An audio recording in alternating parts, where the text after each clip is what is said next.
What would you do if you heard knocking, but no one was there? This is the story of the door that never stops knocking. It begins with Emma, a night shift nurse who just moved into a quiet, old apartment to save some money. She first noticed it her second night. 3 gentle knocks on her apartment door at precisely 2:15 a.m.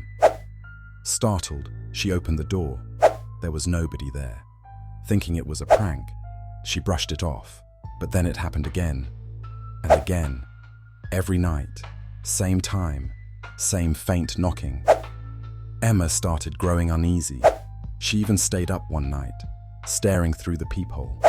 At 2:15 a.m., the knocks came like clockwork, but the hallway was empty, silent and still.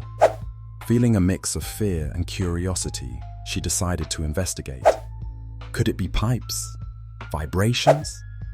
She asked neighbors if they heard anything. Nope. No one even recognized the knocking pattern she described.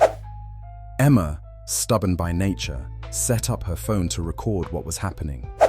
The footage chilled her to the bone. At 2:15 a.m., the knocks came, but the door handle turned slightly each time, yet no one was visible.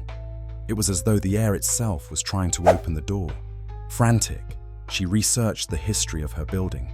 Turns out, her apartment was where an unsolved disappearance of a tenant took place 5 decades ago. A young man disappeared without a trace after reporting nocturnal disturbances.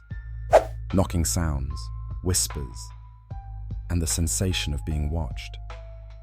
Desperate for answers, Emma reached out to a local historian. Together, they pieced together a grim theory. The tenant who vanished always claimed the knocks would grow louder if ignored. On Emma's next night at home, she waited instead of opening the door immediately. But this time, the knocks grew. Boom, boom, boom, shaking the walls. Terrified, Emma shouted, "Leave me alone!" Silence. And then, the door creaked open on its own, revealing nothing but the black, empty hall. The historian later told her about folklore, in which spirits trapped in places of trauma attempt to reach the living through repetitive sounds. But nothing explained why it was fixated on Emma. To this day, Emma's apartment door still knocks, even when it's moved to a new address.